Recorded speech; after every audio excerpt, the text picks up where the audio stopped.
Greetings and welcome to the Voices Listed podcast show with Dr. PMak. Today on the podcast, we are joined by Ana Valle Rivera, an early childhood educator, consultant, and founder of Early Years Thriving. With over 15 years of experience in the field, Ana brings a powerful blend of personal story, deep professional knowledge, and a passionate commitment to inclusion, trauma-informed care, and anti-bias education. She has trained educators across Canada, worked with families and communities, and continues to advocate for just, responsive, and joyful early learning environments. Join us today as we speak on Voices Listed podcast with Dr. PMak.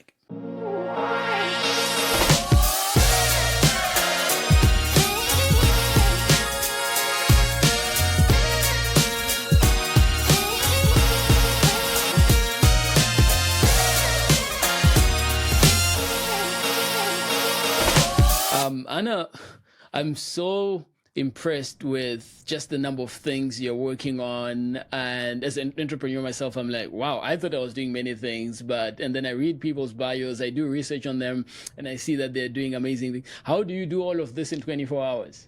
Okay, so I don't. Yeah. That's the answer.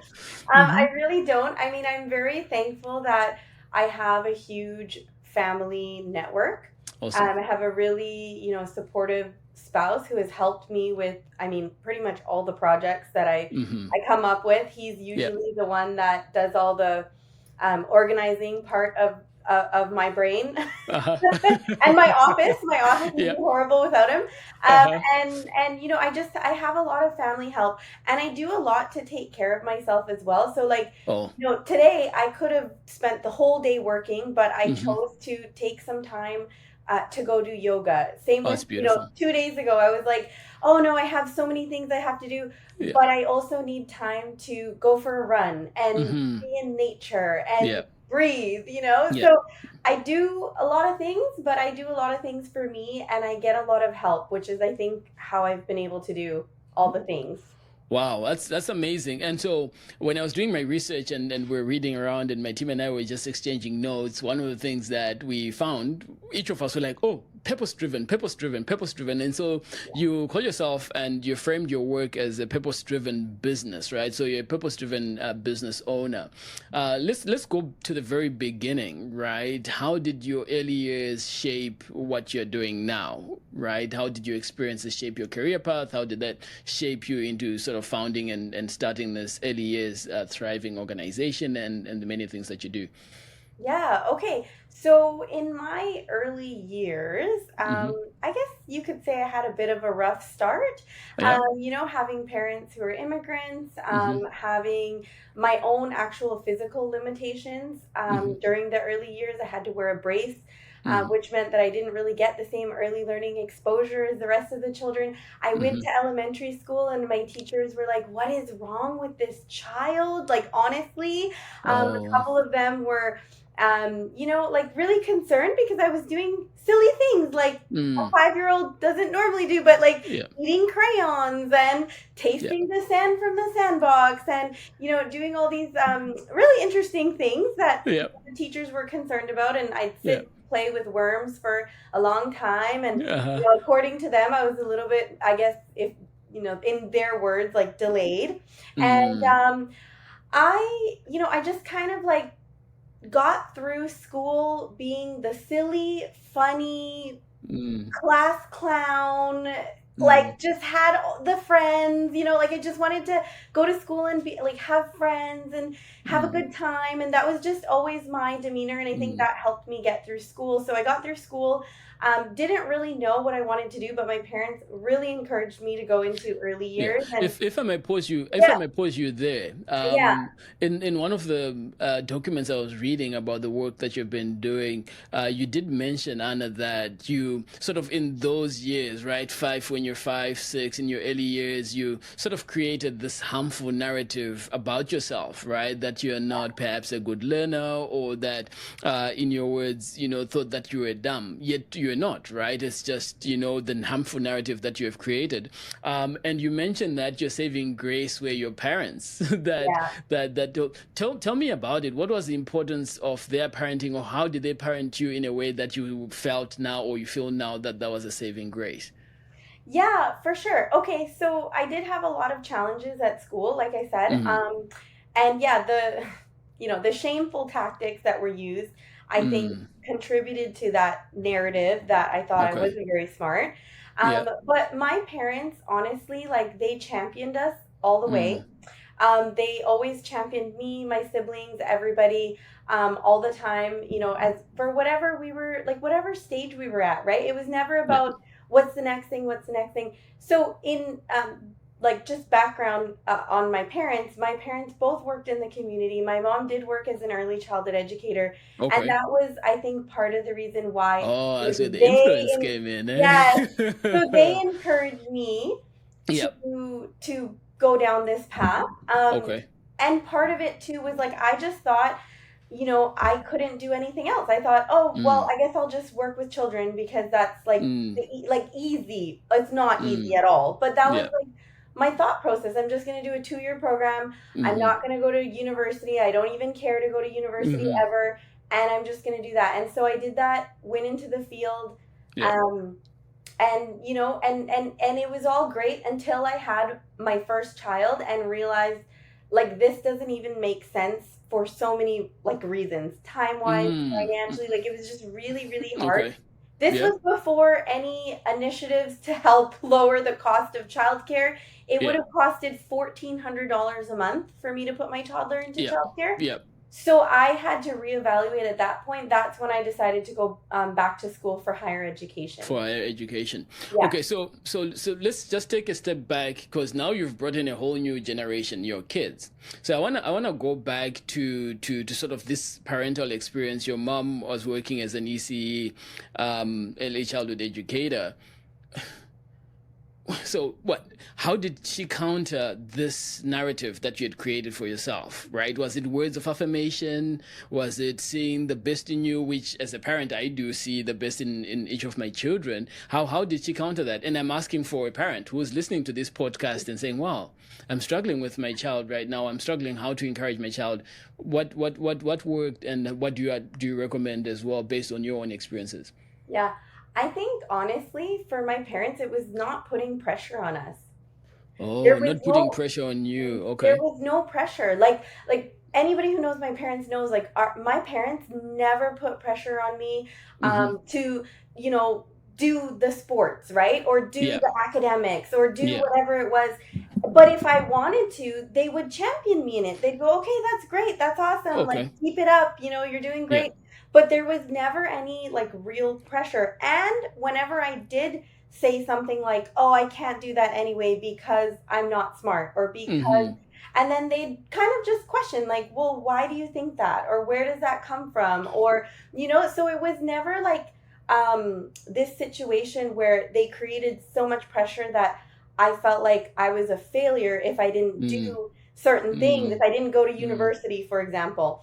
There mm. was never any pressure to do it. And then here I am now. I've been in university for so many years, Yeah. but like there was no pressure to do it, if that So makes how sense. is that? So how is that translated? If I jump in, how is that now translated to how you are parenting? Right? Are you still seeing that? Well, no pressure, or are you caught up with? Well, you make kids gotta do basketball, they gotta do hockey, they gotta do. How is that? Have you carried the same parenting techniques over? So I want to say with Okay. balance, Okay. because the reality is my parents worked so much and so Mm, hard and long hours, and maybe some of that no pressure also came from like they just had a lot of their own extreme pressure, okay. financially, and like Yeah. having this family and Yeah. family life and not having the same system. Like they didn't Mm, have grandparents to lean in on. I yeah. have them to lean in on. Yeah. They didn't have that. So with our family, I say there's a little bit more of a balance where, yeah, I don't put a lot of pressure on my children, but Mm-hmm. also you can have a little bit of pressure, right? Like we're not Yeah. totally Yeah. hands off here, right? Yeah. Yeah. So there Yeah. is that little bit of balance, I think, too, Mm, where there is also privilege with that. There is yeah. privilege. You can take your child to sports. There is privilege Mm-hmm. that you can volunteer at the school and do, be involved or whatever it is. Mm, My mm, parents didn't have that. So I Yeah. think they took the right approach for the upbringing that I had, which was, Okay. it was hard. Like I Yeah. grew up in the downtown east side. I grew Yeah. up like navigating many challenges like Yeah. people and Yeah. like even environmental Yeah. mindset as Yeah. well. Like as somebody who's now an entrepreneur, I've had to spend a lot of money and Yeah. and join a lot of business groups and a lot of these different networks to be able to actually overcome some of that mindset of just growing Mm. up low Mm. income Yeah. in the downtown east side with narratives, again, not just about me as a learner, but Mm. narratives about like what it means to be an entrepreneur, what it means to be a Yeah. business owner, what it means to Mm. try to like level up, Mm. and the scarcity and the fear around that. I've had to work really, really hard to like push past all of those mindset barriers as well.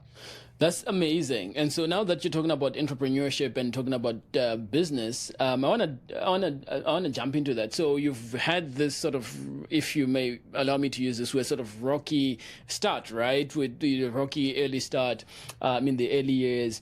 What then? And then you go into school, you do your graduate studies. What then motivated you to start your consulting and facilitation practice, particularly working in the early years? Was this again mama's influence, saying, well, she's been working in the early years, or what was the influence there? Yeah, so I think my parents' influence definitely is like the work ethic, the kindness, Okay. we talked about the no pressure thing. Mm. And that was like a beautiful part of me and my upbringing that I definitely still carry. But the Mm. entrepreneurship part Yeah. definitely comes from my husband. My Uh-huh. husband was a hungry entrepreneur before Yeah. being an entrepreneur was, I feel, Yeah. even like popularized, right? Like he had a Yeah. podcast before podcasts were a thing. Podcasts Like were there. Yep. Mm-hmm. yeah, like so he definitely kept planting those seeds in me, but I Mm. just loved working with the children so much Mm.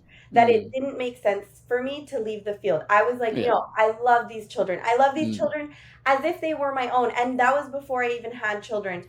And like Yeah. I said, the big shift I Mm. think would have been around having my first child, which was around the same time that I picked up a job Mm. in post secondary. Like it was Okay. a private institution. I picked up that job. I thought, oh, I really Mm. like this adult Yeah. education thing too. Yeah. And then I had somebody ask me, can I do a workshop? Like, can I create and present Sure. a workshop for Yeah. their childcare program? And I said, no, like, no way. Like, that's Not not me, me. right? Yeah. No way. And, No. um, and then they just kept asking, and different people asked, and because I would Mm. just talk passionately about Yeah. early years, I would just talk passionately about whatever I was learning or whatever Okay. things were happening or what I thought Yeah. was wrong with it Yeah. or how it could be better. And Mm. then finally one day I had a Mm. colleague say, "Listen, I'm going to hire you to do a workshop. Ah. You're going to create a PowerPoint presentation and you're going to come and present to my group." And I was like, "Okay, it feels like I have no choice." Yeah. And so of course my husband, who I said is like the operations part of my Mm-hmm. brain and the Yeah. organizational part, Yeah. helped me to create some of To that create that. Mm-hmm. and encouraged me to do it. And then I went and I did it, and it was the most exhilarating. I just remember it was the most exhilarating thing to connect with educators on Wow. this like adult education Yeah. level, really supporting them, getting all the Mm. positive feedback, and then from there just being invited Yeah. again and my name being kind of like shared Yeah. around. And then it was like, can you do one on environments? Can you do Yeah. one on whatever it is? And so that was, oh goodness, that was like 9 years ago. Wow. I know. And that was the first, like, that was just like the first little steps. Yeah. I would say what really changed it all for me was COVID. Okay. 2020 Mm-hmm. pushed me online because prior to that, I was doing all of my workshops in In person, person. Yeah. just around here in the greater Yeah. Vancouver area. Yeah. And then 2020, I had a couple people from other provinces and Yeah. interior contact me and say, Yeah. "Hey, can you do something online?" And I Online. said Yeah. yes, even though I didn't know how. And then and then my husband goes, just get a Zoom account. You just Yeah. all you need is the Yeah. laptop. All you Yeah. need is this. Yeah. And so again, like my husband played a really big role in all of this Wow. because he's always like pushed me. Like he's the Mm. push, right? Like my Yeah. parents was the no pressure. My husband gives Yeah. me that little bit of pressure. Like The you push. can do Uh-huh. this, Yeah. but Yeah. he Yeah. also helps to guide me and say, well, this is Mm. the next step, or this is Yeah. what you need, or this is Yeah. how we should do it. Now in Yeah. That's Spanish, so good. Mm-hmm. listen, in Spanish, we have a word. It's called Uh-huh. necia. Okay? Nesia. Uh-huh. Necia. So Nesia. Uh-huh. somebody who is necia is somebody who doesn't like to listen to good advice.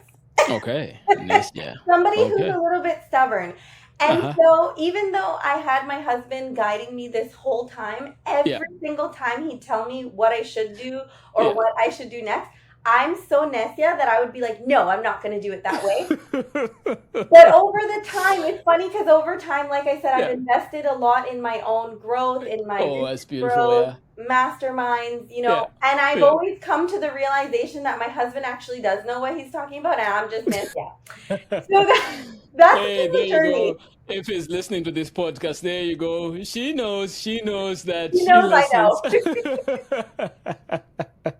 So interesting that you do this transition from sort of being an educator to go into this entrepreneurship and having this remarkable support from your husband.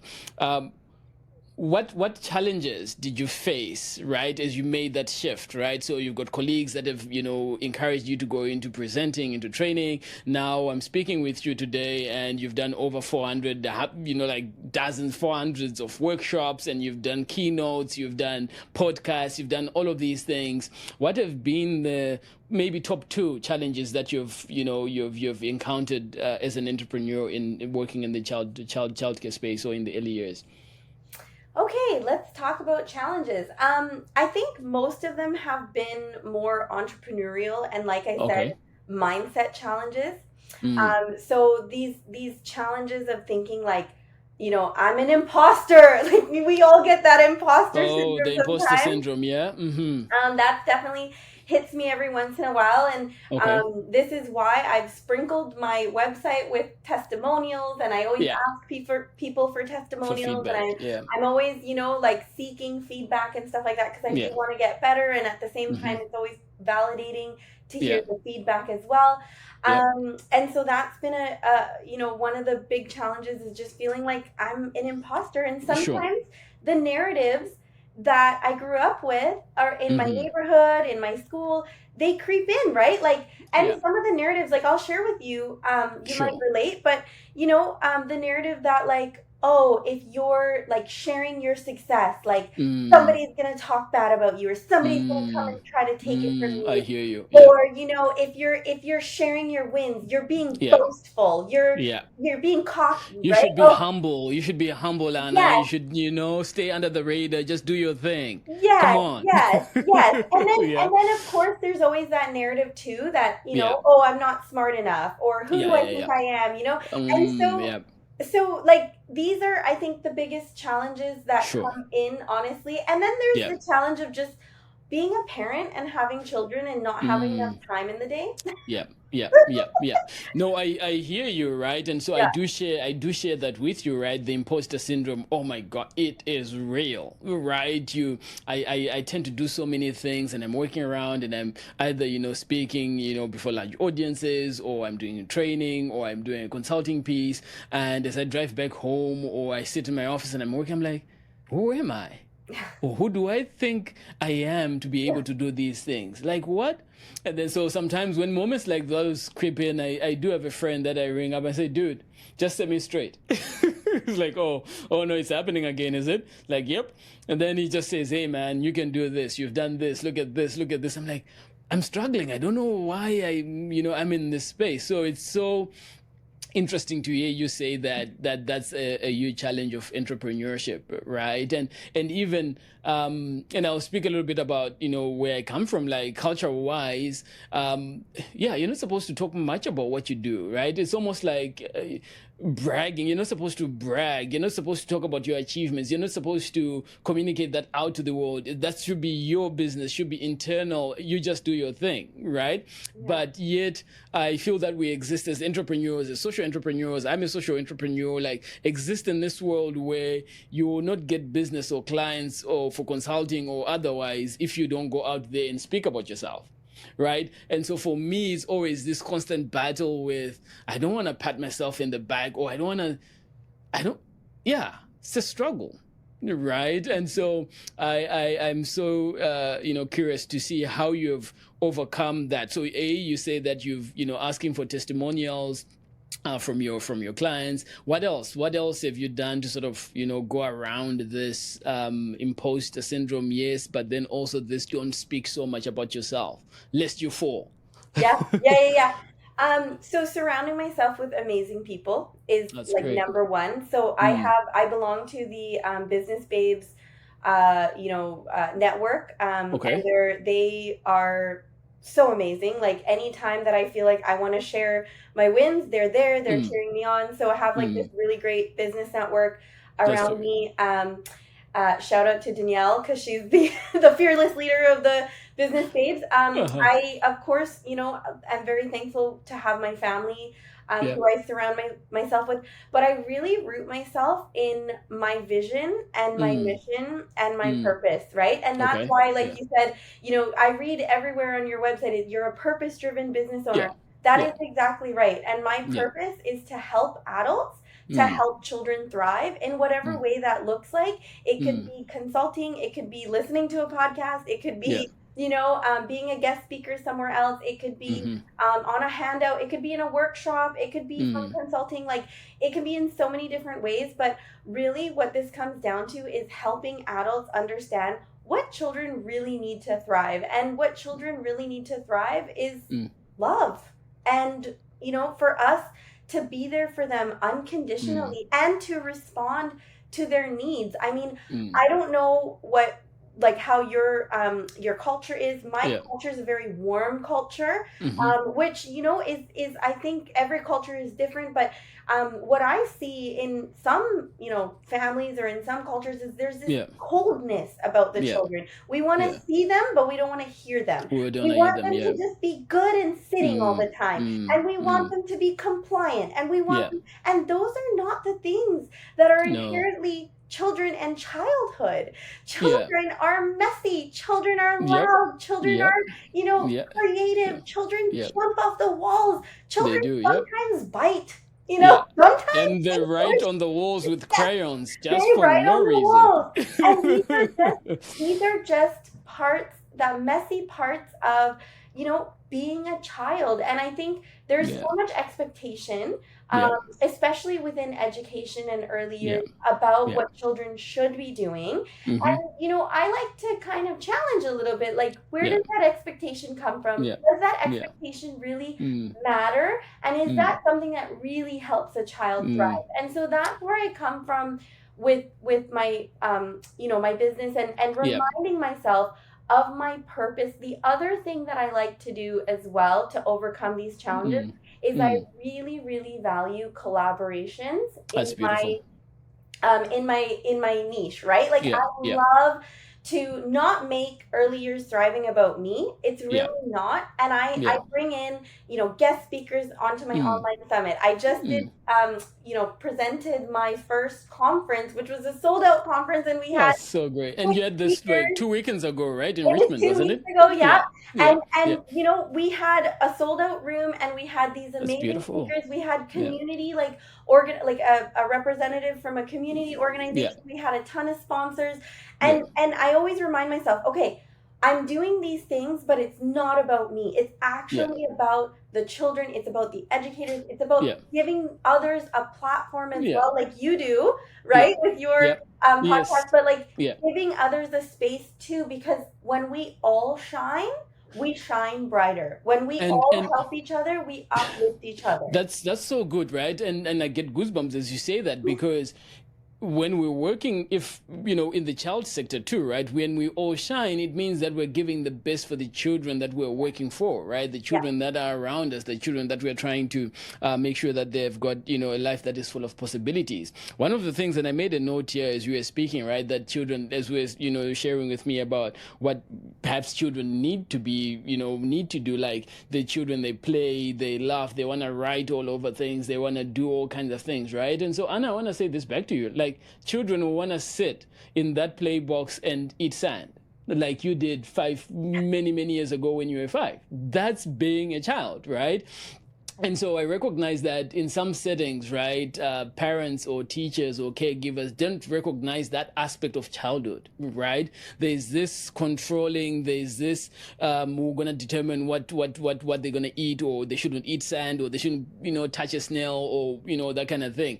But yet that's just the curiosity that is building in that child's brain, right? Their synapses are developing, their neurons are developing at a faster pace around that age, right? 4, 5, 3, 4, 5, the first 1,000 days, as we say in the childcare sector, are the most consequential, right, in terms of brain development. So kids are absorbing as much as they can in the early years. And so really interesting. So now you get to the entrepreneurship bit and to running the business. And perhaps there are my listeners here that are saying, well, I'm not too sure if entrepreneurship is a thing for me. What would you say to that person, Anna?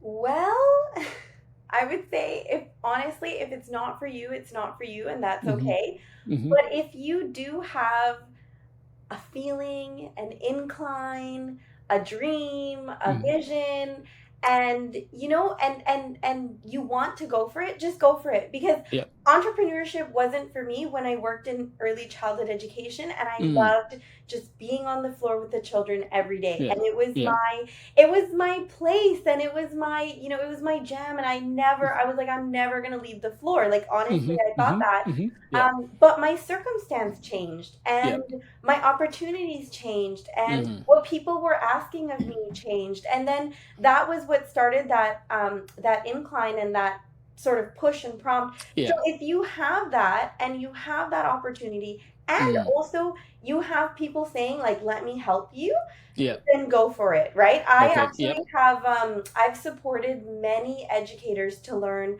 how to create and facilitate their own workshops. And I realized that, again, one of the main barriers is a similar barrier to what I have. It's mindset barrier. It is the mind that wants to keep you in that comfortable place and not change things and not disrupt things. And sometimes it's actually what you need to do to make the big moves or make that shift or step into entrepreneurship. So it's really about surrounding yourself with people that I think are going to support you. If the opportunity is there and the drive is there, I say do it. Wow. So surrounding yourself with people that will help you move forward, having the drive and the passion to be able to do something, and then that mindset issue, right? So I wrote in my book that for me it's shifting from mindset to mindsight, right? That having your mind see the things that you wanna be, the things that you wanna do, right? And so I carry it every day in my own praxis, in my own ways of being, right? That if I can see it in my mind, then I can do it. If I can see it and believe it, then I can achieve it, right? And so, hey, shout out to those that want to be entrepreneurs or social entrepreneurs, whatever field. Step out of the step out of the boat, step into the water, and start figuring things out. Speaking of figuring things out, you've mentioned that you've got your husband who helps you to do the operational thinking on the brain of the business, right? What would you say for yourself has been the epitome of success when it comes to the business, right? What have you seen? Say, oh, you know what, Patrick? When I think of this particular moment, I knew then that the concept I was working on was successful. When did that happen for you? When did that switch come on to say, okay, I can do early years thriving. This thing I can actually run. Was there a particular moment that it clicked for you? I think everybody's definition of success is very different. I think that for me, that click did not happen until recently. And that's like 5 years into the business, right? And I can't say that, like from the beginning that I thought, Yeah. oh, this is going to be great. But one thing that I did do was grow in proportionate to like impact, Mm-hmm. outreach, Yeah. and also revenue, right? So I'm not going to Yeah. go out and spend a bunch on swag when I don't even have Mm. money to pay myself. Yeah. It's Yeah. like, Yeah. no, Yeah. I'm actually like, there were months, in the past 5 years where I didn't pay myself at all because I Yeah. wanted, like, that's what a social entrepreneur is, right? Like, Yeah. I Yeah. wanted to pay, the software that I use, Yeah. and Yes. the other aspects of the business needed to Mm. get paid first before I Mm. did. I Mm. think when the moment I realized, like, this is actually successful Yeah. was when, I want to say, like, in January, I had a Mm. really rough patch. Like, we had a Mm-hmm. really rough patch. Myself, really. It was Yeah. me, the Yeah. kids. We all Yeah. got sick. There Mm. was like school days off. There was like, Oh it yeah. felt like it was like a month that I didn't work. Sure. And I had Mm. tuition due. And I Yeah. was like, and then I realized, oh, wait a minute. I actually am okay this month, Wow. considering Yeah. all Yeah. things considering, right? Yeah. And that's one of the reasons why a lot of people would stay, within a job security, because you have Yeah. these days off, you have these, and Yeah. then you Yeah. get Yeah. the days paid. Yeah. For as an entrepreneur, you don't, and No so day is the same, right? no day is the same, and some Yeah. days things get thrown at you. And I was like Yeah. so sick on, Yeah. medicine, and I was like having Yeah. to still respond to emails and take care Yeah. of my children. And Yeah. I realized, I'm like, no, this is actually what I deem successful. The other Mm-hmm. way that I've Mm-hmm. measured success is just how much can I actually be there for my children and family. Because Mm. Mm. I've been going through school. Like, I'll be Yeah. graduating this year. Yeah. Yeah. I've Woo been woo. growing this. I know, I'm Congratulations. like, woo! I've been Yeah. growing this business, and I've been still having like 3 babies. I didn't have a mat Yeah. leave, so I Yeah. started working again, literally within a week. But it was Yeah. on my laptop and very Yeah. gentle, and Yeah. people are very honoring of my Yeah. time because we're Yeah. all educators. So everybody Yes. loves children. They're like, we Yeah. get it. Yeah. Thankfully, right? Yeah.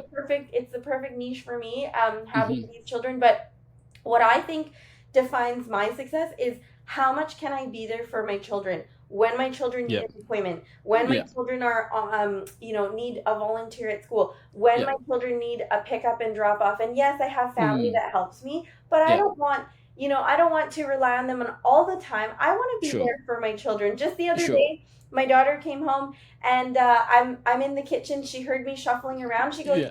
"Mama, is that you?" I go, "Yeah," and she goes, "Yes, so glad you're home." Oh.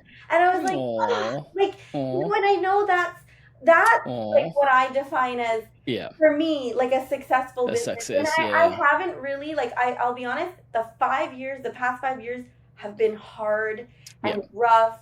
Yeah. And there were times where I was like, I don't even know if this is worth it. Yeah. Yeah. Yeah. These moments Mm. literally have only come into fruition, I would say, in the last couple months, like this year. Wow. This year. Wow. Yeah. Wow.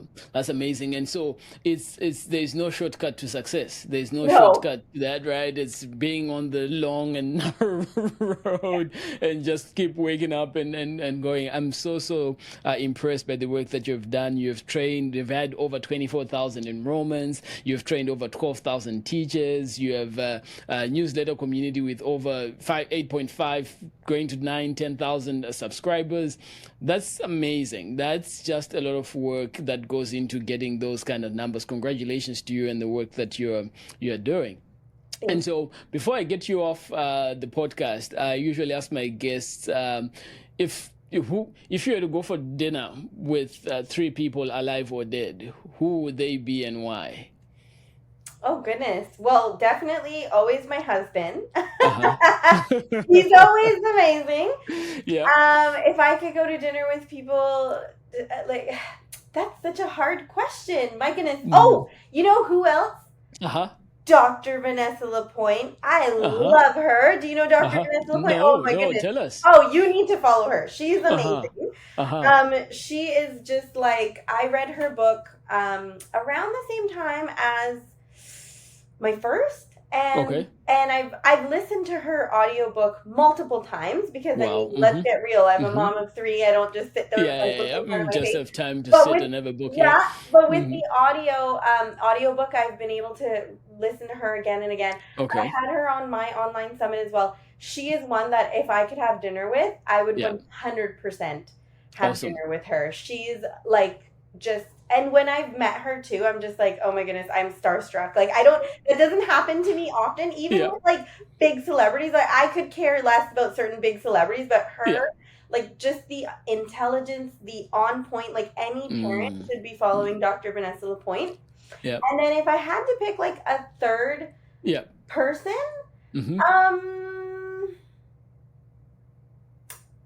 you know who I actually have been following and read their book recently, and that was a game changer for me? Dan Martell. He's out of Kelowna, and he has a book. It's called Buy Back Your Time. Okay. And it was actually the first book that I read that made me realize that I need to grow a team. And that would have been early last year that I read that book. Audiobook. Listen to the audiobook. And, you know, because I drive a lot, and so I plop on the audiobook. Just plop it on, And that book really made me think about, you know, my definition of success that I just shared with you about being able to be there for my kids, about being able to, you know, like pick them up from school. And I realized I'm doing so much in my business that I don't need to do. And so it was that exact, you know, that exact book that prompted me to look for somebody to help me with client relationships and getting my gigs booked. It helped get me somebody to help me with social media. That's great. It helped get me a graphic designer. It helped me, you know, stop being so nephia with my husband. So really starting to get your own time and get professionals to do what they do best, and you focus on doing what you do best, eh? Exactly. And that's amazing, So it's like without this team and without these people, I would not feel, I think I wouldn't be experiencing what I feel as successful in my business. That's amazing. Ana, what a pleasure to have a conversation with you. Thank you so much for your heart for community, for your heart for working with, you know, young children, and for all the work that you're doing. I look forward to following all your success and all of the joys that your work brings to families in British Columbia and Canada and around the world. Thank you so much for joining us today. Thank you. Thank you so much for having me. Awesome. Thank you for listening to the Voices Listed podcast with Dr. PMak. I hope you enjoyed insights that came out of this conversation. Keep your notifications on. Our next episode will be dropping soon. Thank you and enjoy.